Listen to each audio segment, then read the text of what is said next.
안녕하세요. 자, 이번 시간에는 의상대사의 법성계를 가지고 한번 같이 공부를 해보겠습니다. 의상대사 법성계는 뭐 워낙 또 유명하죠, 그죠? 유명하고 성철 스님께서도 백일법문 당시에 법성계를 가지고 많은 또 법문을 하셨는데요. 일단 먼저 의상대사의 행장이라 그럴까요?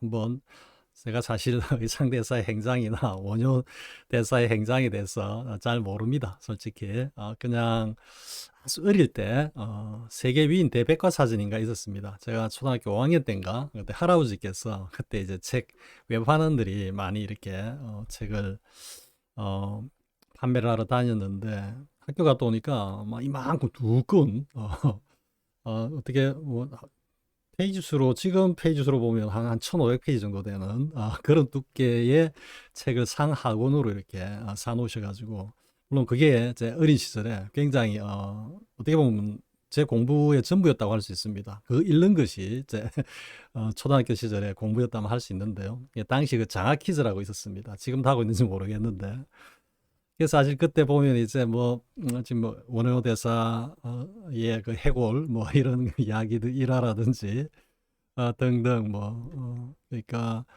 꼭 뭐 역사적인 정치적인 이런 것뿐만 아니라 문화예술 이런 것도 또 많이 그 이제 뭐 전체적으로 뭐 이게 화가라든지 음악가라든지 뭐 이런 많은 위인들을 총망라인 거기 때문에요. 사실 지금 그런 책이 정말 있으면 좋겠는데 제가 그것을 뭐 오랫동안 간직을 하다가 동생이 뭐 이렇게 어떻게 처분한 것 같은데요. 아무튼 그때 원효대사하고 의상 스님의 뭐 전기를 짤막하게 이제 요약이 되어 있으니까요. 읽어본 정도. 그때 이제 기억이 뭐 설총 뭐 이렇게 해가지고 그 할아버지하고 어, 장학퀴즈를 같이 보다가 제가 그 고등학교 형들보다 당시에 뭐 당시는 이제 시험치가 들어간 세대니까 전국에 뭐 경기고 서울고 뭐 부산고 경남고 이런 데 이제 수제 형들이 나와가지고 막 겨루는데 제가 그보다 그 형들보다 먼저 답을 딱 말하고 이러니까 할아버지께서 깜짝 놀라셔가지고 너 그거 어떻게 알았어? 이래. 에이 할배가 사준 책에 다 있던데요. 이런 식으로 했던 기억이 납니다. 그럴 때 한번 잠깐 읽어봤고 지금 이제 한번 찾아보니까 지금 이제 법성계를 공부하면서 좀 중요한 것은 시대적으로 어떤 시대에 좌표를 찍고 있느냐라는 게 좀 중요하다는 생각이 들어가지고요. 뭐 원효대사랑 같이 당나라 유학길에서 다시 원효대사는 뭐 해골물을 마시고 돌아오고 이런 것들은 여러분 다 아시는 이야기니까요. 그래서 의상대사께서는 이제 중국으로 가셔가지고 그 화엄 이조입니까? 지엄스님 문화에서 이제 공부를 하고 그 현수 법장하고 동문수학을 했다라고 나오죠. 그죠? 현수는 이제 화엄 3조가 되고 의상 스님께서는 다시 신라로 귀국하셔가지고 이제 해동에 대해 화엄종에 대해 초조가 되었다. 보통 이제 이렇게 역사적 기록이 남아 있죠. 그래서 이제 연대를 이렇게 가만히 봤습니다. 제가 뭐 법성계를 오래전부터 알고 있었던 건 아닙니다. 과거에 한번 어느 분이 그 법성계의 한 두 구절을 말씀을 하시면서 그 뜻을 이렇게 필요하시면서 법성계에 관해 가지고 한번 이야기가 있으면 좋겠다라는 그런 제 기억은 있거든요. 근데 솔직히 저는 그때는 법성계 몰랐습니다. 법성계 몰랐고 이게 뭐 한 2년 전, 2, 3년 전일 겁니다, 아마. 그래서 이제 최근에는 백일본문을 이렇게 영상을 보다가 성교수님께서도 20강 정도인가 해서 막 이 법성계를 가지고 뭐 거의 뭐 찬탄을 하시면서 법문하시는 걸 보고 나도 법성계를 한번 공부해 봐야겠다라는 생각이 들어가지고요. 그래서 이제 한번 봤습니다. 봤는데 그래 보면은 원효 스님이 육조 해능 스님보다 한 세대 정도 한 30년 정도 그 정도 빠르고요. 당연히 의상 스님도 원효 스님보다는 조금 뭐 좀 나이가 어리다라고 지금 기억하고 있는데 아무튼 육조 해능 스님보다는 연배가 높다. 앞선 시기를 살았다. 이렇게 되니까요. 그러니까 뭔가 의상 스님께서 뭐 선종의 그 교리나 요체를 갖다가 투득하시고 이 법성계를 서셨다라고는 볼 수 없다라는 거죠. 없다라는 거죠. 왜 제가 이런 말씀을 드렸냐면 이 법성계가 크게는 제가 보기에는 한 세 파트로 나눠져 있습니다. 세 파트로. 뭐 그렇게 말씀하시는 분들이 있으신지는 모르겠지만, 이제 첫 번째 파트가 뭐냐 하면은 우리의 그 진여자성, 이른바 법성에 대해서 이제 말씀을 하고 계시는 겁니다. 본래 이런 자리다라고 말씀을 하시고, 두 번째 파트는 뭐냐 하면요, 그 법성이 우리의 어떤 삶에서 현발에 나오는 그 도리를 갖다가 일단 말씀하시고요. 그리고 이제 마지막 파트에서는 뭐냐 하면은 그런 것들을 다 총합해서 공부를 통해서 수행을 통해서 다시 그 법성의 자리로 회귀하는, 돌아가는, 뭡니까? 깨달음의 자리로 들어가는, 본분의 그 자리로 들어가는 것을 노래하고 계시거든요. 그러니까 첫 번째 파트는 법성, 진여자성의 그 어떤 본질을 말씀하고 계시고, 두 번째는 그 진여자성이 우리의 삶에서 현현하고 현발하는, 즉 부처의 어떤 모습으로 이렇게 나타나는 그 도리와 요체를 말씀하고 계시는데, 이것을 각각 우리가 이름을 붙이자면 첫 번째 파트 진여자성 법성의 그 본질을 말씀하고 계시는 그것은 반야심경의 색즉시공을 말씀하고 계시는 겁니다. 그리고 두 번째 파트, 그 법성이 현현하여 현발하여 우리의 삶에서 이렇게 드러나는 그 도리는 반야심경의 공즉시색을 말씀하고 계시는 겁니다. 그러니까 당연히 이제 반야경의 색즉시공 공즉시색은 의상스님께서 당연히 아시고 계셨을 테니까 그런 도리로서 이걸 편제를 했다라는 제 안목에서는 그렇습니다. 그리고 이제 세 번째는 뭐겠습니까? 그런 진여자성의 어떤 그 본체를 바탕으로 그것이 현현에서 드러나는 그 도리를 깨달음으로써 다시 본래 안심 인명하는 우리의 본래 진여자성 성품의 자리로 돌아간다라고 말씀하고 계시는 겁니다. 어쩌면 이게 이제 성가의 화두공안으로 오면 이게 이제 일면불 월면불의 제3칙인 아니 벽암록의 제3칙인 일면불 월면불의 그 도리 요체를 갖다가 사실은 말씀하고 계신다, 이렇게 연결도 될 수 있는데요. 그런데 뭐 마조스님의 생년 시기를 보면은 훨씬 더 후대 사람이니까는, 후대 스님이니까 뭐 일면불 월면불의 도리를 의식을 하고 이렇게 드러냈다, 이건 아닌데요.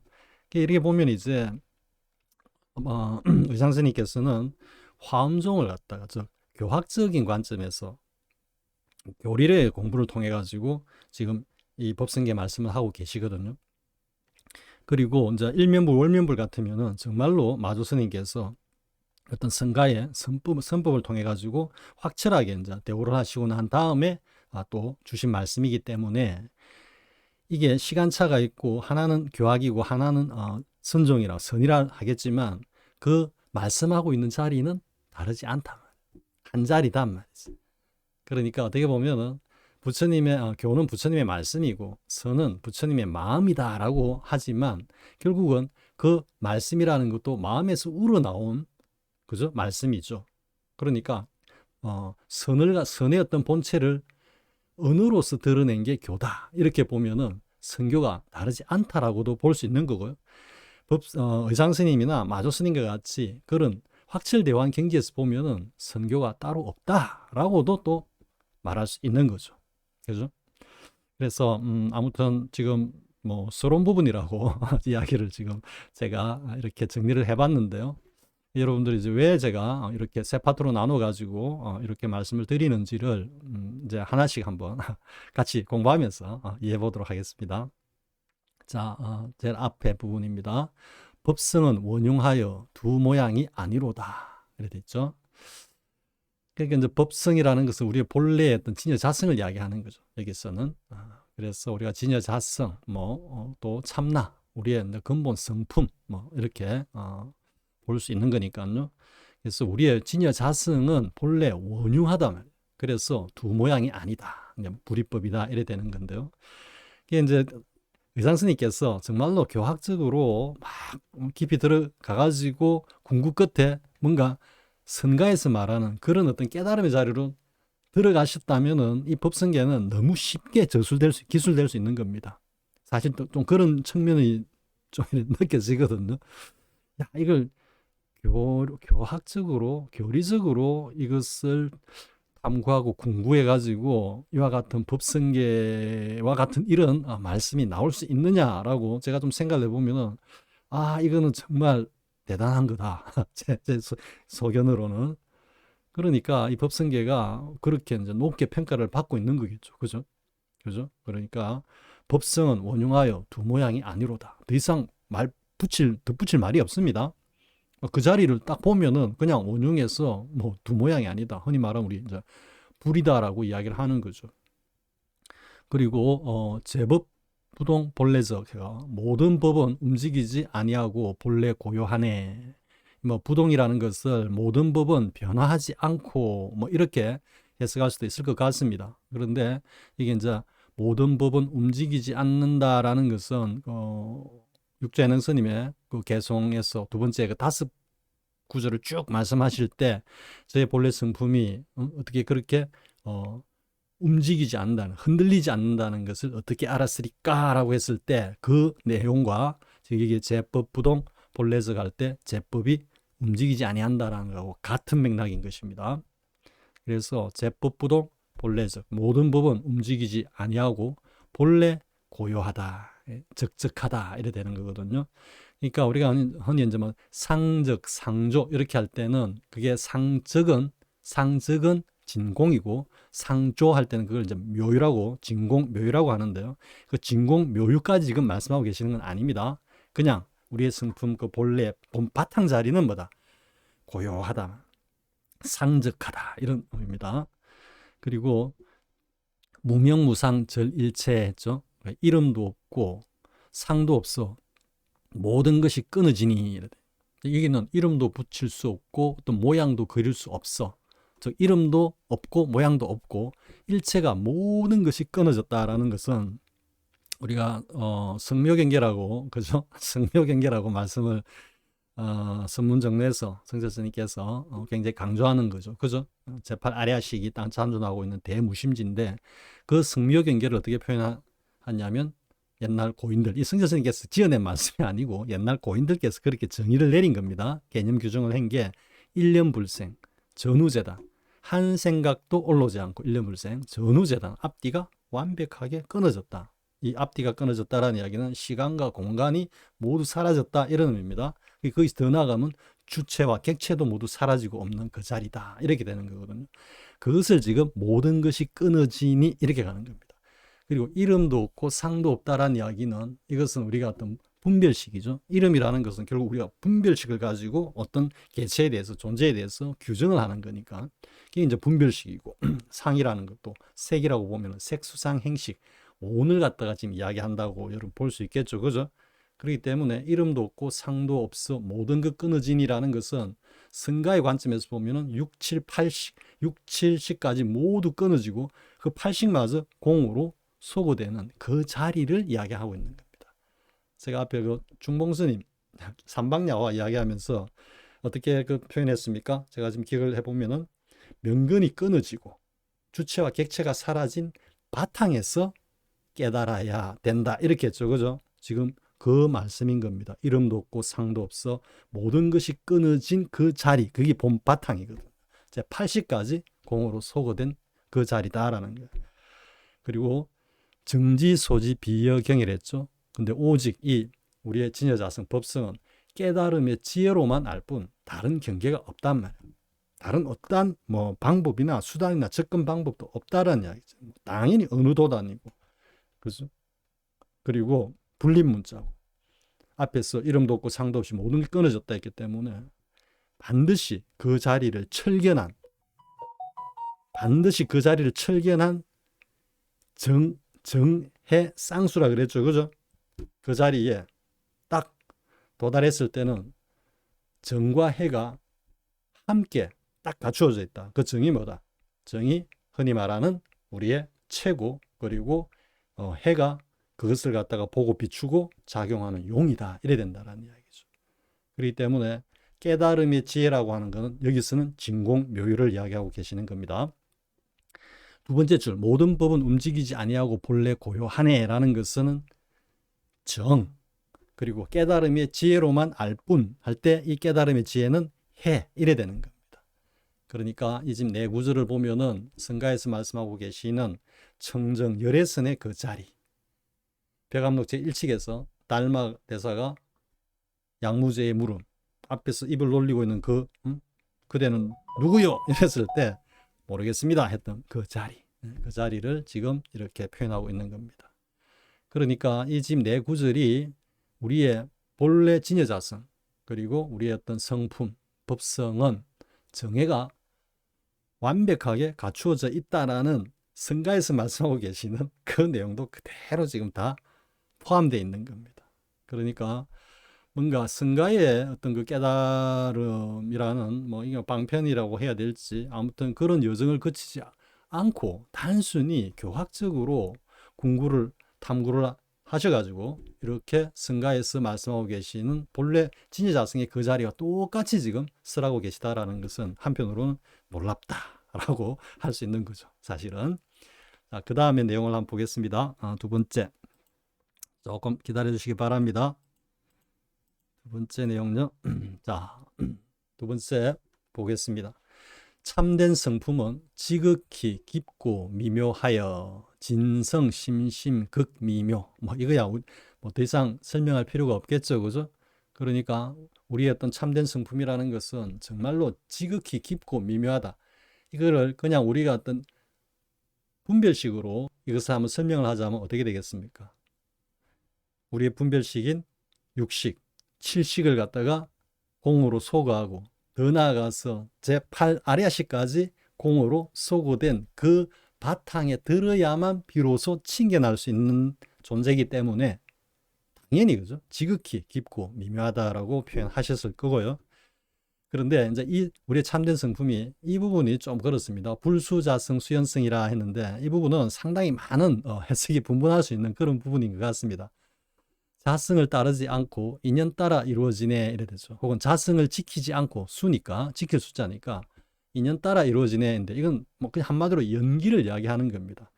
공의 자리에서 우리의 성품이 우리의 어떤 현상계에 여러 가지 인연에 접했을 때 그것에 맞춰 가지고 나툰다라는 거, 드러낸다. 그 말씀을 하신 건데 근데 앞에 이제 불수자성, 자성을 따르지 않고라는 이 말씀이 과연 어떤 치로 이야기를 했는지 이게 이제 좀 해석이 분분하다는 거죠. 제가 잠깐 사라졌다가 나왔습니다. 제가 컨트롤이 좀 잘못돼 가지고 그래서 이때 이제 자성을 어떻게 보느냐라는 거죠. 그래서 제가 한번 이제 우리 해능 스님하고 의상 스님의 생존 시기를 갖다가 한번 비교를 해봤는데요. 그러니까 저 자성은 제 생각으로는 그렇습니다. 저 자성이 흔히 이제 우리가 말하는 무아론이죠. 무아론. 그러니까 자성이 없다 이렇게 이야기하죠. 그죠? 무아론에서는 그 무아를 무자성이라고 이야기하거든요. 그래서 그런 관점에서 봤을 때는 이 우리의 성품이 어떻게 본래 그 깨달은 성품은 이래가는 겁니다. 지금 우리가 온덩이에 막 끌려다니는 이 이짐 성품을 이야기하고 있는 게 아닙니다. 그죠? 우리의 본래 참된 진여자성, 참된 성품이라 했기 때문에 이 참된 성품은 근데 사실은 전제가 이제 깨달은 경지라야지 이게 사실 통하는 이야기거든요. 그러니까 확철하게 이 자리를 갖다가 그 경지에서는 자성을 지키지 않는다. 자성을 따르지 않는다. 뭐다? 이 온덩이에 날구지에 끌려다니지 않고 스스로 접하는 우리의 삶에 있어가지고 다양한 어떤 인연 따라 참된 성품이 저절로 알아서 나툰다. 이게 뭐겠습니까? 응무소주 이생기심이고 수처작주 입처계진을 이야기하고 있는 겁니다.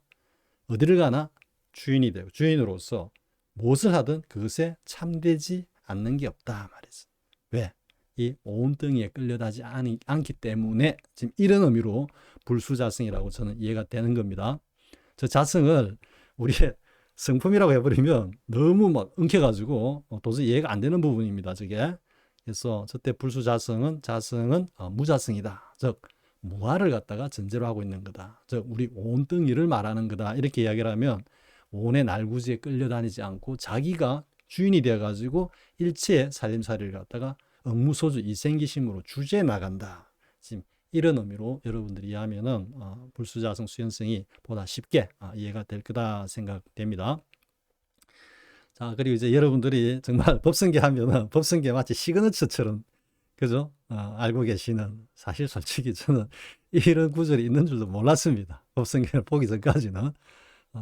그래서 자, 한번 보겠습니다. 아무튼 뭐 일중일체 다중일 했죠. 하나 속에 일체가 있다. 전체가 들어있다. 이렇게 보고 그리고 여럿 속에 하나 있네 이랬는데 이 여럿이 그냥 일체라고 생각하셔도 됩니다. 그러니까 하나 속에 일체가 있고 일체 속에 하나가 있다.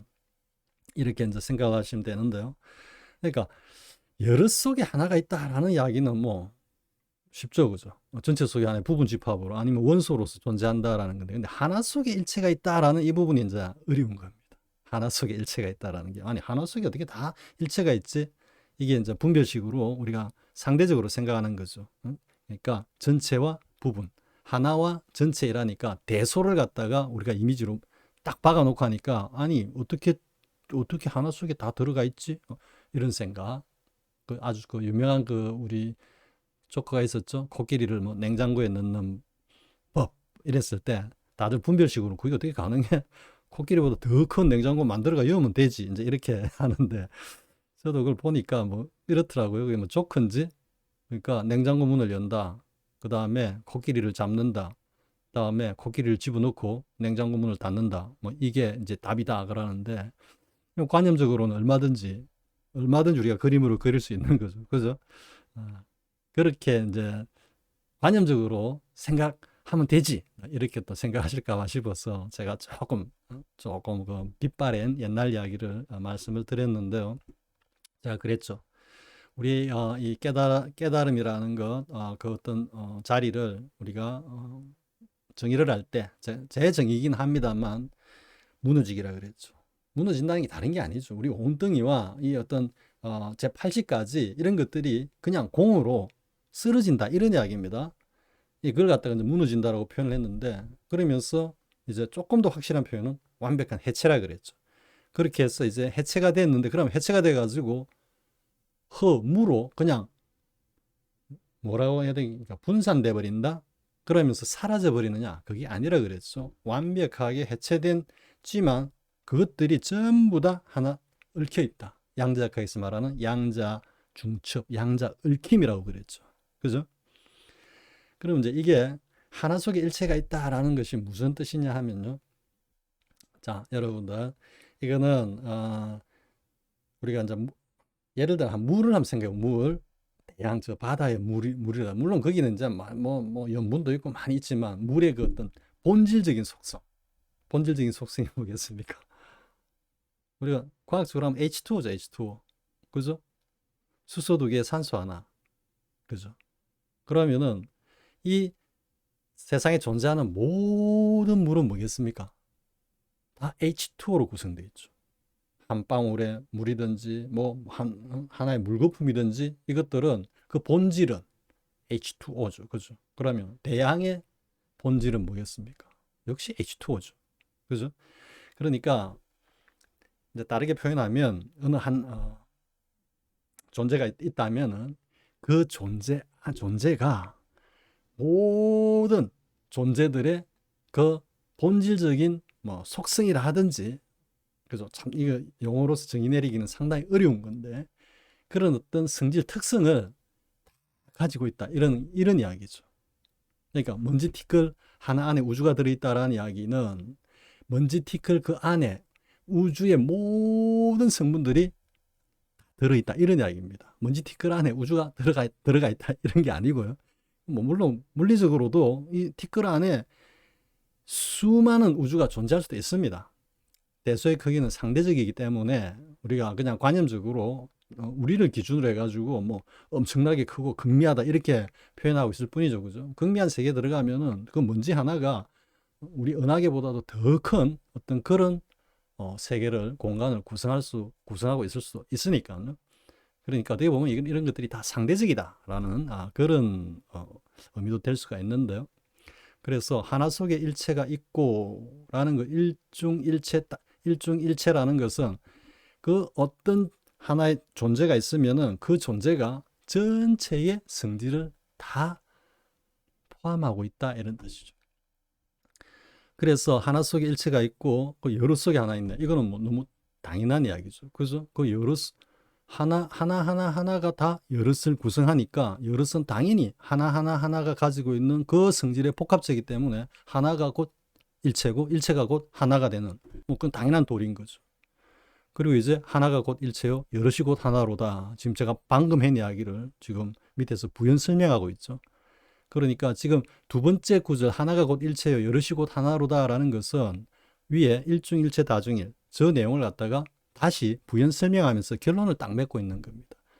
그리고 이제 그 밑에 나오는 일미진중 함시방 일체진중 영일시라는 것은 for example 이렇게 하는 겁니다. 네. 앞에 했던 이야기에 대해서 예를 들어서 설명하고 있는 겁니다. 그래서 한 개 티끌 가운데 우주를 머금고 있고 이렇게 표현하죠. 그죠? 한 개 티끌 가운데 우주가 들어있고 이래도 틀렸다고는 할 수는 없지만 한 개 티끌 가운데 우주를 머금고 있다는 것이 뭐냐면은 한 개 티끌 이 가운데 우주의 모든 특성들이 다 들어있다. 이런 이야기인 겁니다. 여러분 이해가 되십니까? 앞에서 한번 이야기한 거기 때문에 좀 더 하고요.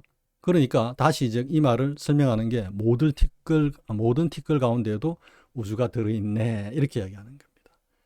대소의 크기, 모양, 색을 갖다가 완전히 해체된 그런 경계에서는 뭡니까? 티끌 하나가 우주 전체의 특성을 그대로 담고 머금고 있다는 이야기는 티끌과 우주가 하나란 이야기죠. 하나란 이야기죠. 그죠? 여기서 잠깐 이제 제가 한번 제가 옛날에 뭐 영어 강의를 좀 했기 때문에 영어 가지고 한번 이야기를 해볼게요. 뭐냐면은 이게 이제 전치사 over가 있죠. over. 누구 뭐뭐 세 이렇게 하니까 다들 이제 over는 뭐뭐 쓰이다 이렇게 이야기를 하죠. 그죠? 근데 이제 A of B라고 하면 A of B라면 흔히 여러분들이 이제 B의 A 그죠? 우리말식의 해석으로 B의 A 이렇게 하거든요. 그러면은 B가 전체고 B가 전체고 A가 부분이다 이렇게 생각하죠. 그러니까 four legs of the table 하면은 그 테이블에 5개의 다리 이렇게 5개 4개의 다리 이러니까 그죠? 그러니까 전체라는 테이블의 부분인 4개 이렇게 되는 거죠. 그런데 이게 다시 A of B가 A가 전체고 B가 부분인 표현도 굉장히 많이 나오거든요. 가령 예를 들어서 the house is built up stone 이렇게 해봅시다. 그럼 the house is built up, the house of stone 이래 되죠. 그죠? 이때는 house가 전체고 뒤에 나오는 stone이 집을 구성하고 있는 부분적인 요소죠. 그죠? 그렇기 때문에 반드시 앞에 나오는 게 뒤에 나오는 것의 부분이다. 뒤에 나오는 것이 앞에 나오는 게 전체가 아니고요. 부분과 전체는 이렇게 왔다 갔다 하는 겁니다. 여러분 이해되시죠? 그러니까 A, O, B 이렇게 하면 A가 전체로서 B를 포함할 수도 있고 반대로 B가 전체로서 A도 포함할 수 있다. 이래 되는 겁니다. 여기에서 뭐가 나오겠습니까? 오버가 동격의 오버가 나오는 겁니다. 동격의 오버 서로가 이렇게 왕래를 하니까 전체가 됐다, 부분 됐다, 전체 됐다 이러니까 그죠? 어떤 경우에는 두 개가 동일하다 이렇게 갈 수도 있는 거거든요. 그게 이제 동격의 오버로 가는 건데 지금 여기서 나오는 한 개 티끌 가운데 우주를 머금고 있고 모든 티끌 가운데도 우주가 들어있네 라는 게 이게 영어 전치사 over의 그 기본 개념과 그리고 의미였던 그 확장의 원리와 맞닿아 있다라는 거죠. 이 영어가 인도 유럽 어족입니다. 인도의 어떤 사상을 배경으로 하고 있는 게 영어이기 때문에 영의 전치사를 보면 이게 다 중도적인 그 개념을 제가 이제 작용 반작용이라는 개념으로 영어 전치사를 다 이렇게 이제 뭐 풀이를 해놨다라고 할 수 있는데요. 그 작용 반작용이 곧 중도입니다. 중도. 마침 이제 뭐 하다 보니까 오버 생각이 나가지고 이 오버로 설명하면 되겠다 그랬는데요. 뭐 영어에 대해서 별 관심이 없으신 분들은 지금 무슨 소리야 이렇게 할 수 있겠지만 영어에 대해서 좀 관심이 있고 고민해 보신 분들은 제가 하는 이야기가 그렇네 이렇게 다가올 수도 있는 겁니다. 사실 영어 전치사는 그 자체가 중도입니다. 중도. 그 자체가 그걸 몰랐기 때문에 뭐 영미의 뭐 영어 학자들 한 200~300년 동안 지금 영문법이 지금 이렇게 내려오고 있는데요. 체계로. 뭐 일본의 뭐 세계적인 스카이다라고 하는 영어 학자들 또 영어 전치사는 진짜 뭐 이래 표현하면 그렇습니다. 꿈에도 몰랐습니다. 꿈에도 몰랐는데 여기서는 제가 약간 암안을 제가 드러냅니다. 사실은 전치사 혼내주기라는 그 책을 통해 가지고 비로소 이제 전치사가 규명이 된 겁니다. 불가지 암호에서 인간의 인식적 논리에서 이렇게 많은 전사들의 의미가 나온 거구나라고 그렇게 아무튼 뭐 제가 지금은 약간 뭐라 그럴까요? 구업 플러스 뭐 아상, 뭐 아망까지 드러내고 있습니다. 아무튼 여러분들이 뭐 그냥 이해해 주시고 보면 좋겠습니다. 아무튼 오브라는 거, 진짜 오브가 지금 이 개념과 같다라는 겁니다. A, O, B 하면은 A와 B가 서로 대소를 불문하고 서로 넘나든다라는 거. 때로는 A가 B가 돼버린다라는 거. 한 티끌 가운데 우주를 머금고 있고 모든 티끌 가운데도 우주가 들어있네 한 거는 한 티끌 곧 우주다 이래 되는 겁니다. 티끌 오브 우주, 우주 오브 티끌, 그죠? 이렇게 되는 겁니다. 자, 그 다음 내용도 한번 보겠습니다. 잠깐 아까 같이 또 실수하면 안 되죠? 됐습니다. 자, 그 다음 보겠습니다. 무량원급 즉 일념이요, 한량 없는 오랜 급이 곧 한 생각 찰나이고 일념 즉시 무량급이로다. 찰나의 한 생각이 무량한 급이로다. 이렇게 했는데요. 자, 이게 물론 이제 금강경에서 이렇게 말씀하고 계시죠. 금강경에서 우리 그 덕산 스님이 떡 파는 노파한테 그냥 뒤통수 한 방 맞는 장면이 나오죠. 그죠? 그러니까 금강경에는 현재심 불가득, 미래심 불가득, 과거심 불가득이라 했는데 스님께서는 어느 마음에 점을 딱 찍을 거냐, 어느 마음에 심에 점심, 이제 점심을 이제 하려고 노파한테 떡을 사 먹으러 갔다가 이제 그 말에, 그죠? 덕산 스님이 뭐 정말로 이제 바가차게 확 되면서 용담 스님 찾아가가지고 결국 이제 깨닫게 되는데요. 지금 그 금강경의 그 말씀하고 그대로 통해 있는 겁니다. 한량 없는 오랜 급이 곧 한 생각 찰나이고 찰나의 한 생각이 무량한 급이로다. 이렇게 되어 있는데요. 왜 그렇게 했습니까? 앞에 승묘경계 이야기했죠. 그죠? 시공이 완전히 끊어진 자리거든요. 시공이 완전히 끊어진 자리에서 제팔 아래시까지 소거가 되면서 그 바탕에서 대사가 칼로 또렷이 전체로서의 자신의 존재를 딱 조견하는 그 경지를 말하고 있기 때문에 여기에서는 시간과 공간 자체가 무너져 버린 겁니다. 즉 쉽게 말해서 그냥 구분이 안 된다라고 여러분들이 생각하면 되는 겁니다. 그러면은 일체가 구분이 안 되는 그 가운데 시공이 있을 수가 없죠. 그죠? 그러니까 한량 없는 오랜 급이 곧 한 생각 찰나다라고 그냥 이야기하는 겁니다. 찰나의 한 생각이 무량한 급이로다. 결국은 A는 B고 B는 A다. 지금 이야기를 이야기하고 있는데요. 그러면은 여러분들이 흔히 이런 표현을 하죠. 위엄왕불 이전. 그죠? 그러니까 이 세상이 모습을 드러내기 전 이전, 뭐 이런 공급 이전, 즉 시간이라는 그런 어떤 뭐라 그럴까요? 뭐 하여튼 시간이 이렇게 존재하기 이전, 뭐 이렇게 이야기를 하거든요. 자, 그런데 여러분들이 한번 생각을 해보십시오. 금강경에서 말하는 현재심 불가득, 미래심 불가득, 과거심 불가득이라고 했을 때 이게 시공이 완전히 무너졌다 그랬죠. 그러면은 깨달음의 그 자리에서 딱 지금 말씀하고 계시는 이 자리에서 딱 마주하는 위엄왕불 이전의 시간과 그리고 그 자리에서 맞이하는 지금의 이 시간과, 지금 이게 현재라는 뜻이 아닙니다. 그 자리에 든 그 순간을 이야기하는 찰나 하고 위엄광불 이전의 공급 이전의 그 시간과 구분이 됩니까? 안 되죠. 위엄광불 이전이 곧 지금의 그 찰나, 우리의 성품을 갖다가 딱 챙겨나는 그 찰나 하고 하등 다를 바가 없는 겁니다. 그래서 위엄광불 이전, 뭐 공급 이전 해보았자 사실은 뭡니까? 깨달은 그 자리에서는 그 지금 찰나의 그 순간과 하등 다를 바 없는 자리가 되는 것입니다. 그래 보면은 이제 조금 더 우리가 그것을 바탕으로 우리 뭐 아르마이라고 할 수도 있습니다. 이것을 확장해 가 보면요, 지금 우리가 지금 존재하고 있는 이 자리가 곧 뭐다? 위엄광불 이전의 그 자리와 똑같다. 이래 되는 겁니다. 똑같다. 이래 되는 겁니다. 사실 그렇습니다. 그 안에 뭐 금강경에서 말씀하시는 그 말씀 그대로 현재심 불가득, 과거심 불가득, 뭐 미래심 불가득입니다. 그게 뭐 현재는 미래는 오지 않아서 못 잡고 과거는 지나가서 못 잡고 현재는 잡으려면 지나간다라는 것은 이거는 아르마리로 분별식으로 설명하는 것 뿐입니다. 그게 아니고 본래 그 자리에서는 현재, 과거, 미래라고 하는 이 시간 자체가 무너지고 없는 자리이기 때문에 당연히 잡을 수 없는 겁니다. 금강경에서는 공을 설하고 있기 때문에 공의 자리, 공의 도리에서 말씀을 하신 겁니다. 분별식으로 미래는 안 왔어, 과거는 지나갔어, 현재는 잡으려면 곧바로 지나가, 이래서 없다라고 한 게 아닙니다. 그 본래 자리를 말씀하고 계시는 겁니다.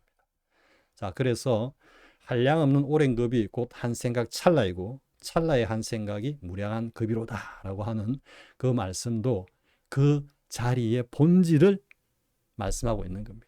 그런 측면에서 보면 정말로 의상 스님께서 대단하시다라는 생각이 듭니다. 정말로 그 성가의 어떤 그 깨달음의 도정으로 들어가지 않고 정말로 화엄경과 그 교리적인 어떤 공부를 통해 가지고 지금 이런 말씀을 하고 있다는 것은 실로 대단하다고 할 수밖에 없는 겁니다. 그래서 3세가 서로 하나로 엉켜있는 모양이나 했죠. 그죠? 지금 3세가 뭐겠습니까? 현재, 과거, 미래를 중심으로 또 어느 것을 기준으로 두고 그것도 현재, 과거, 미래 이렇게 두는 거죠. 현재를 중심으로 현재, 과거, 미래. 그리고 과거를 중심으로 또 현재, 과거, 미래. 뭐 이런 식으로 해가지고 이제 뭐 9세, 10세, 우리의 그 마음까지 이어가지고 10세 뭐 이렇게 이야기를 하는데 그 자리는 마음이라는 그 자체가 성품이고 그 성품과 일체 모든 시간이 함께 어우러져 가지고 융화돼 가지고 무너져 있는 곳이기 때문에 당연히 3세가 서로 하나로 엉켜 있는 모양이다라고 말씀하고 계시는 거죠. 그런데 그걸 보면 또 완전히 뒤섞인 것도 아니고 이게 뭐냐면은 완전히 무질서하게 막 엉켜가지고 어찌할 수 없는 완전히 막 엉켜 있는 그 실타래 같이 해가지고 그걸로 끝, 아무런 의미 없이 엉켜 있다고 하니까 그냥 엉켜 있는 것이 아니고 또한 두려시 구별되는 것도 아니다 말이죠. 이게 풀리려면 얼마든지 풀릴 수 있고 또 그렇다 해가지고 이게 뚜렷하게 구별되느냐, 그건 아니다 이런 이야기죠. 그러니까 이걸 갖다 뭐 달리 이야기하면 우리가 이제 카오스라고, 그죠? 카오스. 근데 카오스라면 우리가 이제 혼돈이라 그러는데 어떻게 보면은 우리가 중도적 관점에서 보면은 혼돈 그 자체가 곧 또 다른 하나의 질서다, 이렇게 우리가 생각할 수 있는 부분이라는 거죠. 3세가 서로 하나로 엉켜 있지만 완전히 뒤섞인 건 아니야. 그러니까 이걸 뭐 불가해에 막 어찌할 수 없이 그렇게 막 뒤죽박죽으로 돼 있는 완벽한 어떤 혼돈이 아니지만 또한 그렇다고 해가지고 그것을 갖다가 나눌 수 없다. 그죠? 현재신 불가도, 미래신 불가도, 과거신 불가도에서 말씀하시는 것처럼, 그러니까 뭔가 혼돈 속에 뭐 질서다, 뭐 이런 표현도 뭐 어느 정도 부합할 것 같지만 그래도 완벽하지는 않다는 이야기죠. 제가 하는 표현으로는 완벽한 해체를 했지만 완벽하게 서로 얽혀 있다. 이게 이제 그냥 얽혀 있다는 게 아니고 완벽하게 얽혀 있다라는 이 말 자체가 굉장히 좀 유기적으로, 그죠? 유기적으로. 여기는 이제 완전히 뒤섞인 거는 그런 유기적으로 얽힌 게 아니고 막 완전히 그냥 마치 막 한 몇 달 청소 또 하나 그런 어떤 방과 거실의 모습처럼 막 그런 게 아니고 뭔가 엉켜 있는데 이게 뭔가 질서가 있어 보이는데 하지만 그것이 뚜렷하게 이렇고 저렇다라고 나누어 수 있는 것은 아니다. 한 이 정도 설명이 될 것 같습니다. 정말 말로 하기 어렵네요, 이게. 정말로 말로 하기 어려운데 아무튼 그러니까 금강경의 그 현재신 불가드, 과거신 불가드, 미래신 불가드, 그리고 위험강불 이전과 공급 이전의 그 시간이 결국은 그 자리에 들어보면은 그 자리에 앉아 있는 그 자리다라는 이야기. 여기까지만 이야기하고 다음 내용 한번 보겠습니다. 자, 여기까지가 제 1편인 것 같은데요. 잠깐만요. 됐습니까? 됐네. 그렇죠. 그러니까 지금까지 한 내용이 제 1편이라고 할 수 있습니다. 우리 어떤 진여자승의 그 본체, 본본의 그 자리를 이제 설명을 하신 거죠. 우리의 진여자승 성품이란 이런 거다라고 이제 말씀을 하시고, 그 다음에는 이제 이 우리의 진여자승이 우리의 삶에서 일단 드러나는 것을 갖다가 어쨌든 지금 말씀을 하고 계시는데요. 이제 초발심 했을 때가 깨달은 그 마음이다. 초발심시 변증각 뭐 워낙 유명한 말씀이죠. 그죠? 그리고 흔히 이제 해오점수에서는 이 말씀을 근거로 해가지고 초발심 했을 때 그때 이미 깨달아 있다. 뭐 이렇게 이제 막 주장을 하시는데 성가의 어떤 그 엄격한 기준에서 보면은 이제 막 이제 공부를 시작한 단계라고 볼 수 있는 거죠. 그러니까 사실 그렇습니다. 그 초발심이 딱 날 때 그 어떤 마음이라 그럴까요? 야, 내가 부처님법을 뭐 공부를 좀 해야겠어. 라고 하는 그 마음을 딱 낼 때는 어떻게 보면 그게 진여자성의 돈발이라고 할 수 있습니다. 진짜로. 그 마음이 올라오니까 부처님 공부를 해야겠다 이런 생각이 드는 거죠. 그런 측면에서는 초발심이 변증각이다. 우리가 그 깨달아 있는 그 자리와 다를 바 없다라는 말은 맞습니다. 하지만 그렇다고 해가지고 초발심을 딱 낼 때 견성했다 이러면 좀 곤란한 거죠, 사실은. 그죠? 성교 스님께서 그 선문정로에서 점수론과 해오 점수를 말씀하시면서 하는 주장의 논지도 그거인 겁니다. 자, 그러면서 생사와 열반이 서로 함께하네 이래 됐죠. 뭐 갑자기 초발심에서 왜 생사와 열반으로 이렇게 점프를 하겠습니까? 지금 이 말씀은 이제 그 자리를, 그러니까 법성계를 지금 이렇게 의상스님께서 말씀하시는 그 취의가 뭐겠습니까? 우리의 진여자성, 본래 성품 자리를 이렇다. 이걸 깨닫고, 이걸 알고, 이렇다는 걸 알고 이제 그 자리로 깨달아 들어가자라는 취의에서 법성계를 말씀하신 거지, 뭐 자신의 어떤 현학이라든지 그걸 갖다가 이렇게 드러내 보이기 위해서 하신 건 아니죠. 그죠? 결국은 모든 사람들이 깨달음에 이루도록 하기 위해서 고구정령 하신 말씀이다. 이렇게 이해를 하면요. 초발심시 변정각, 생사열반 상공하는 뭐냐면은 그렇게 처음 첫 발을 내디뎌 가지고 궁극에 가서는 뭐다? 깨달음이 궁극에 가면은 생사즉 열반이라는 것을 갖다가 투득해야 된다. 이 말씀이거든.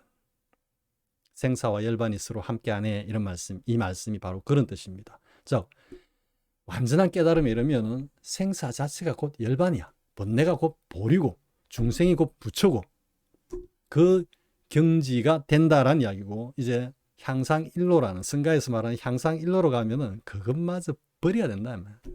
중생이 부처다라는 것도 버리고 번뇌가 보리다라는 것도 버리고 생사가 열반이라는 그까지도 버려야만 진정한 깨달음에 이르는 것이고, 그 경지에 이르면 이미 중생도 없고 부처도 없고 깨달음도 없다라고 하는 게 중국 성가의 향상일로의 궁극이다 이래 되는 겁니다. 그래서 일단 이 두 구절은 어쨌든 깨달아 들어가자 이런 말씀입니다. 자, 그 다음 보겠습니다. 이사명연 무분별, 진리와 현상은 명연하여 분별이 없으니 십불보현 대인경이라, 모든 부처님과 보현보살의 경지로다 이렇게 했는데요. 진리와 현상이 이제 명연하다 이랬거든요. 진리는 우리의 그 참성품, 진여자성을 이야기하는 거고, 현상이라는 것은 진여자성이 인연에 접해서 나툰 우리의 어떤 살림살이 모습들을 이야기하는 거죠. 그러니까 진재와 속재다 이렇게 좀 개념화하면 그래 되는 거고요. 이제 명연하다라는 게 이 명자가 어둘 명자, 거룩할 명자거든요. 그러니까 이게 막 딱 드러내 놓고 우리의 어떤 진여 자성이 곧 우리의 어떤 삶에서 나툰 그 모습이다라고 명명백백히 드러나는 것이 아니라 그 도리가 거룩하게 배경을 이루고 있다. 어느 정도 이렇게 이제 해석을 할 수 있겠죠. 그죠? 그래서 우리의 진여 자성과 우리의 그 진여 자성이 나툰 현상은 분별이 없단 말이에요. 본래는 하나다. 하나에서 나툰 거다. 이래 되는 거거든요. 그래서 제가 이제 뭐 자주 쓰는 표현이 하나이면서 둘이고, 근데 둘이면서 다르지 않다. 제가 이렇게 표현하죠. 그죠? 지금 그 이야기인 겁니다. 우리의 진여자성이 인연을 접해가지고 나투어, 그때는 뭐다? 뭔가 둘로서 갈라지는 것 같지만 실제로는 진여자성이 우리 온덩이를 갖다가 깨달은 경지에서는 그대로 이끌면서 주재하고 살림살이를 펴나가기 때문에 둘이지만 다르지 않다. 우리의 삶에서는 하나로 드러나고 하나로 작용한다. 이런 뜻이죠. 하나이면서 둘이고 둘이면서 다르지 않다라는 것이, 이게 어떻게 보면 진정한 불이법인 겁니다. 오로지 하나밖에 없어 하고 그 공에 딱 전착하는, 모든 걸 다 공에다가 때려 담아가지고 이것을 딱 지키고자 하는, 이거 허무공이거든요. 그게 이름하여 이제 성가에서 말하는 그 귀신굴에서 살아나지 못하는 그 경계를 말하는 겁니다. 다시 보겠습니다. 진리와 현상은 명인하여 분별이 없어. 하나님에서 둘이고 둘이면서 다르지 않기 때문에 모든 부처님과 보현보살의 경지로다. 우리 이 세상에 나툰 이 모든 것들이 뭐다? 부처님과 보현보살의 그대로 나툼이다. 이런 이야기인 겁니다. 왜? 우리의 진여자성. 근데 이게 이제 부처님과 보현보살이라고 뭐 한 것은 어떻게 보면 부처님은 우리의 어떤 진여자성 성품이라는 우리가 정이라고 하는 어떤 그쪽에 비중을 둔다면 보현보살은 실천행위죠. 실천. 그러니까 우리의 해, 정과 하나가 이루고 있는 해가 현발해가지고 우리의 살림살이를 실천적으로 주제해 나간다. 이제 이런 이야기죠. 그러니까 진여자성을 바탕으로 우리의 살림살이에서 정말 적극적이고 능동적으로 살림을 주제해 간다라는 것을 모든 부처님과 보현보살의 경지로다. 누가?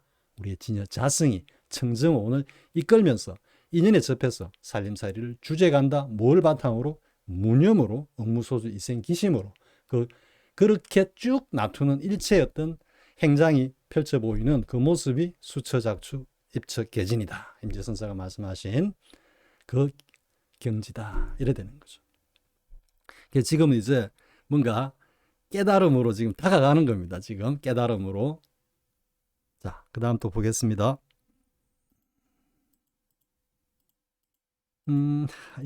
숨어 가지고 보는 것 같네. 자, 그 다음 보겠습니다. 능인 해인 삼매 중. 자, 부처님이 해인 삼매 중에 능이 번출여의 부사의 뜻대로 불가사의 법을 환히 드러내시고 앞에 이야기 그대로입니다.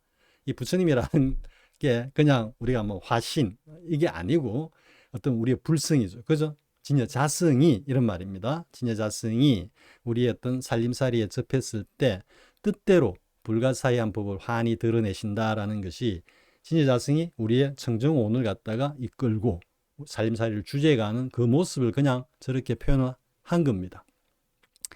여기 가장 대표적인 행장을 보이신 분이 누구게 되겠습니까?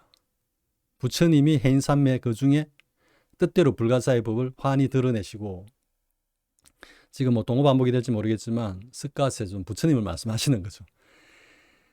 일생의 어떤 행장이 그죠? 해인삼매에서 이 해인삼매라는 것이 뭐냐면은 깊은 선정에 그냥 흔히 해오점수에서 뭐 경험이 어떻다고 비판하시는 분들 그냥 막 해인삼매라니까 막 깊은 선정에 들어가가지고 뭐 이렇게 하고 거기서 나오면은 또 뭐 어쩔 거냐 뭐 이렇게 하는데 여기서 말하는 해인삼매라는 것은 뭐 좀 쉽게 이야기하면 공성을 체험한 공성을 바탕으로 이런 이야기입니다. 즉 깨달음의 그 자리, 진여자성 깨달은 그 자리를 바탕으로 거기에서 떠나지 않고 그것이 중심이 되어가지고 그것이 펼쳐낸다 이런 의미입니다. 체험한, 투득한, 뭐 표현이 좀 이상하지만 달리 이야기하면은 나의 진여자성 본체가 본체, 즉 공 여기에서 떠나지 않고 이 녀석이 주인이 되어가지고 다 펼쳐내는 것이 그게 해인삼매라는 뜻입니다. 깊은 선정에 들어가지고 그 자리에 앉아있는 그게 해인삼매가 아니고요. 우리의 삶에서 진여자성이 그대로 현발하는 그 바탕을 해인삼매라고 하는 겁니다. 따라서 뜻대로 불가사의 법을 환히 드러내시고 그러니까 뭐 이건 좀 비교하는 말씀이 될지 모르겠지만 부처님의 어떤 행장이나 일반 우리 세속인들의 행장이나 보고 듣고 말하고 행동하고 때로는 뭐 우리 석가스님께서도 제자에게 호통을 치시기도 하고 그죠? 마음 아파하시기도 하고 이런 말 이제 탐진치 우리가 흔히 말하는 탐진치라고 하는 그런 어떤 액션을 갖다가 보이시기도 하고 했지만 그런 것들이 우리 속세 범인들의 이 오온의 날구지로 인해서 드러나는 것이 아니라 진여자성이 어떤 일정한 의도를 가지고 보리심으로써 그 탐진치를 갖다가 드러내었다. 달리 이야기하면 흉내를 내었다. 이 정도로 정의가 되는 겁니다. 그렇기 때문에 부처님께서 그러니까 우리 진여자성이 지금 부처님이라고 자꾸 개별적인 생각을 하지 말고요. 우리의 진여자성이 살림살이를 갖다 주제 나가는 그 일체의 것들이 뭐다?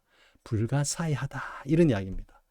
그게 이해하기 어렵다. 이런 의미로 쓰신 게 아닙니다. 여기서 불가사의하다라는 것은 자꾸 해오점수에서는 그 이해가 안 되고 알 수 없는 게 그게 불가사의하다 자꾸 이렇게 말씀을 하시는데 그런 경계에서 불가사의라는 용어를 쓰는 게 아닙니다. 왜? 우리의 진여자성이 이 청정오온을 갖다가 주재하면서 나투는 일체의 어떻게 보면은 스가모니 세존의 그 일대 행장과 같은 그러한 살림살이가 정말로 불가사의하다. 깨닫지 못한 경지에서는 그 경지를 이해할래야 이해할 수가 없다. 이런 의미로 이해를 해야 되는 겁니다. 자, 그 다음 보배비가 허공에 내려 중생을 이롭게 하니 우보익생 만허공. 보배비가 허공에 내려 중생을 이롭게 한다라는 이야기는 뭐 우리가 기복적으로 보면은 막 그냥 쉽게 부처님의 가피다 막 이렇게 생각이 쉬운데요. 그게 아니고 일체의 우리의 이 살림살이 자연현상이라든지 여기에서 드러나는 일체가 다 뭐다? 우리의 진여자성과 성품이 현발에서 드러낸 거다 말이지. 심지어 더 나아가면 이제 무정설법이라 해가지고 모든 게 진여자성에서 현발한 나를 포함한 일체의 모든 존재들의 근본이 되는 그 성품에서 현발한 그러한 모습이기 때문에 그 자체가 다 뭐다? 부처의 행위다 말이야. 그것에서 정말로 현명한 사람은 진실되게 뭔가를 깨닫는다 이런 이야기죠. 그러니까 중생은 저마다의 그릇을 따라 이익을 얻는다 이래 되는 거죠. 이게 이제 뭐 저마다의 그릇이 뭐냐 하면은 뭐 타고난 성근이 될 수도 있고요. 그리고 수행력이 될 수도 있고요. 그죠? 그리고 어느 정도의 어떤 지적인 이해력도 충분히 이제 바탕이 되는 거죠. 그래서 결국은 이것도 보면은 뭔가 획일화된 어떤 그런 현상을 갖다가 배제하고 일체가 하나에서 우리 진여자성이라고 하는 성품에서 나투었지만 그 일체가 다 뭐다? 형형색색이 다 다르게 자신의 어떤 그 뭐라고 그럴까요? 뭐 자신의 어떤 그 본색을 갖다가 다 드러내고 있다. 이래 되는 거죠. 그러니까 한 두 가지로 지금 해석이 될 수 있는데요. 중생수기 득이익이라고 하는 것은 그렇게 진여자성에서 나툰 그 일체가 모두 다 다르다. 항아사 같은 모래알 다 비교해 보면 똑같은 녀석 한 녀석도 없다라는 거죠. 그리고 이제 그것이 또 어떻게 된다? 우리의 상대 세계에서는 각자의 어떤 그 분에 따라서 여러 가지 능력, 요소에 따라서 그 불법을 갖다가 이해하고 그리고 지금 사실적인 깨달음으로 가는 길을 이야기하고 있기 때문에 그것을 바탕으로 이렇게 깨달음으로 나아간다. 지금 이런 의미입니다. 자, 그 다음 또 보겠습니다.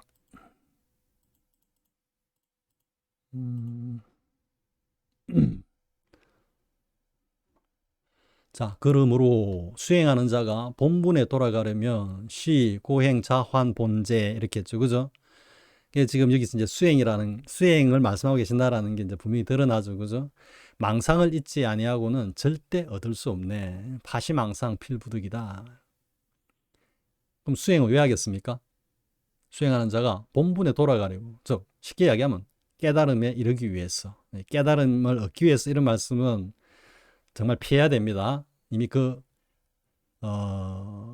용어 자체에서 이미 그르쳐 있는 거기 때문에 깨달음을 얻는다, 뭘 얻는다. 흔히 보면은 딱 선지식들이나 스님들도 자꾸 깨달음을 얻는다라고 자꾸 표현하는데요. 그것은 정말로 그 자리를 실참실수해가지고 봤다면 그런 말씀은 당연히 안 하는데요. 그러니까 어쨌든 깨달음을 입에 담으려면 얻는다라는 표현보다는 반드시 깨달음에 이른다라고 표현해야 됩니다. 그래서 여기서 수행하는 자가 본분에 돌아가려면 수행을 통해서 깨달음에 이르려면은 망상을 잊지 아니하고는 절대 얻을 수 없다. 이 망상이 뭐겠습니까? 온덩이, 육식, 칠식, 팔식, 그죠? 아르마리. 이것을 잊지 아니하고는 절대 얻을 수 없다. 이래 되겠죠. 이건 뭐 성가에서 말씀하시는 게 똑같죠, 그죠? 그 대종고 스님한테 오노국근 스님이 뭐 오메 이래 가지고 물으니까 그 망상을 쉬어라. 그리고 흔히 또 이렇게 이야기합니다. 뭐 깨달은 경제 지금 의상 스님께서도 망상을 잊어야 된다라고 이야기하죠, 그죠? 성가의 종장들도 깨달음이란 건 별거 아니다. 또 이렇게 얘기하죠. 왜? 망상만 쉬면 된다. 이러니까 또 그 말 자꾸에 막 끌려가가지고 그래 망상만 쉬면 깨닫는 거다. 망상을 한번 쉬어보자. 쉬어집니까? 망상은 스스로 쉬고 무심에 들고 내려놓고 하는 거는 이 온덩이를 가지고 이 분별식, 인식을 가지고 인지 가지고 그것을 하겠다라는 것은 그것은 정말로 모래로 밥을 짓는 겁니다. 자기 스스로 절대 못하는 겁니다. 그거는 무너져야 되는 겁니다. 무너져야 되는 겁니다. 그 무너지는 것을 달리 이야기하면 뭐 시절 인연이 도래했다 이렇게 할 수도 있는데요. 물론 그 시절 인연도 자신이 노력하는 바에 따라서 얼마든지 달라질 수 있는 겁니다.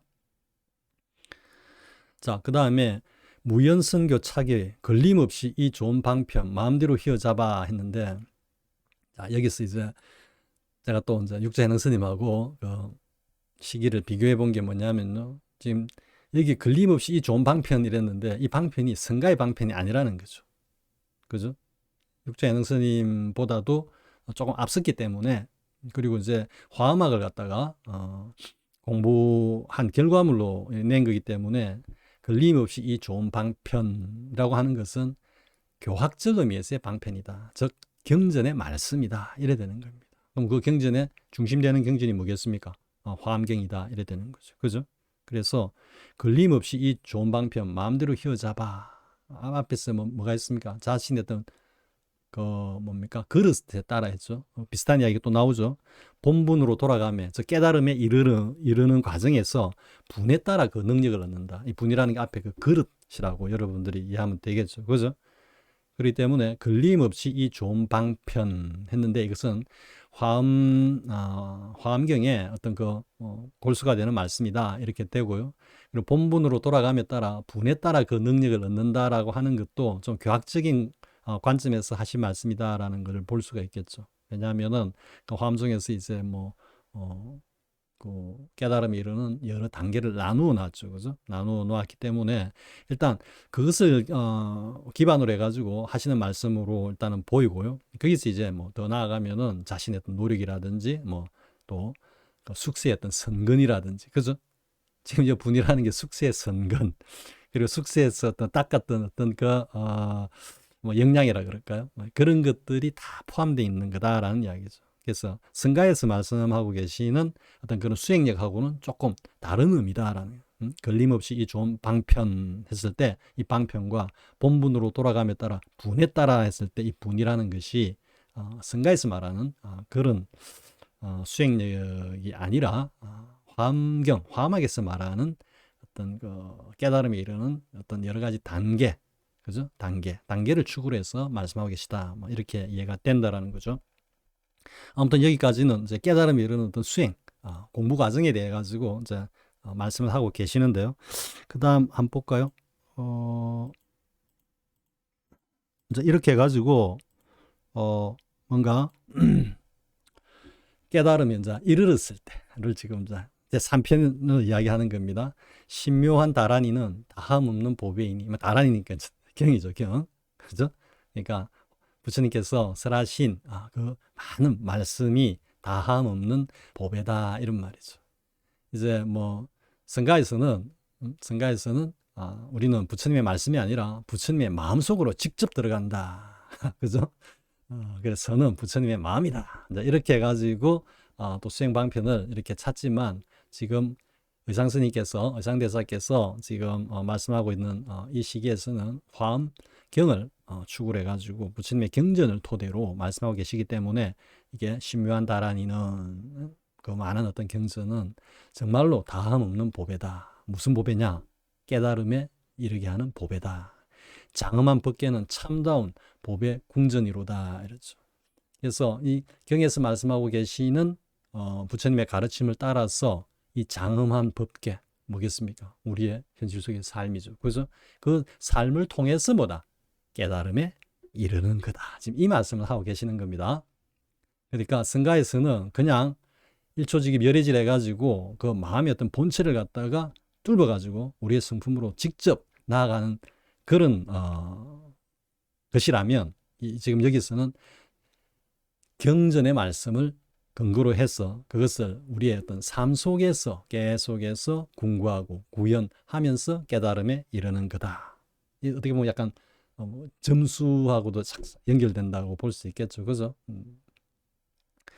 그래서 장엄한 법계는 참다운 보배 궁전이로다. 부처님의 말씀을 듣고 그것을 실천하고 나누고 할 수 있는 우리의 이 장엄한 법계가 또 하나의 법의 궁전이다. 이래 되는 거죠.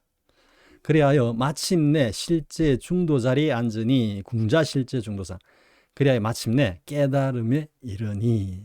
지금 의상 스님께서 자신이 도달한 그 경지를 지금 이렇게 드러내고 계신다라고 볼 수 있는 거죠. 이렇게 그 법성, 우리의 진여자성, 성품에 대해서 이렇게 깨닫고 보니 이래 되는 거예요. 마침내 실제 중도 자리에 앉으니 옛부터 변함없는 그 이름 부처라네. 구례 부동 명의 불. 어디로 돌아갔습니까? 제일 첫 구절로 딱 돌아갔죠. 그죠? 본래 그 어떤 진여자성의 그 자리를 갖다가 1편에서 말씀을 하시고 2편에서는 그것에 이르는 어떤 수행과 관련한 말씀을 하시고 지금 이 부분이 딱 마지막 3편이거든요. 이렇게 다시 깨달음에 딱 이루고 보니까 처음에 말씀을 했던 그 진여자성의 그 자리 그대로더라. 이렇게 이야기하는 거죠. 그래서 한번 이렇게 쭉 회귀를 했고 법성계 자체도 처음에 시작해가지고 뭐 이렇게 만다라 형식으로 해가지고 다시 그 시작점으로 돌아오죠. 그죠? 그렇게 이걸 뭐 수미상관이라고 해야 되나? 그렇게 이제 딱 책에도 그렇게 잡으시고 그래 보면은 상당히 뭐라 그럴까요? 우리 의상 스님께서 굉장히 그 아이돌 같은 그런 퍼포먼스도 퍼포먼스 능력도 좋다. 이렇게 뭐 좀 평가를 할 수 있다 그럴까요? 그냥 이렇게 쭉 쓸 수도 있는데 그것을 갖다가 또 이렇게 보는 회귀하는 그런 어떤 하나의 그림으로서 그죠? 이렇게 그 법성계를 갖다가 딱 완성해 내는 그 능력도 참 이채롭다. 뭐 요즘 같은 경우는 우리 엔터테인먼트의 어떤 그 아주 뛰어난 연출자 같이 그런 느낌을 주는 굉장히 인상 깊은 그런 장면이었다 이런 거거든요. 그럼 다시 한번 제일 처음에 돌아가서 보면서 마무리할까요? 그래서 법성 원용 무이상, 법성을 원용하여 두 모양이 아니로다. 모든 법은 움직이지 아니하고 본래 고요하네.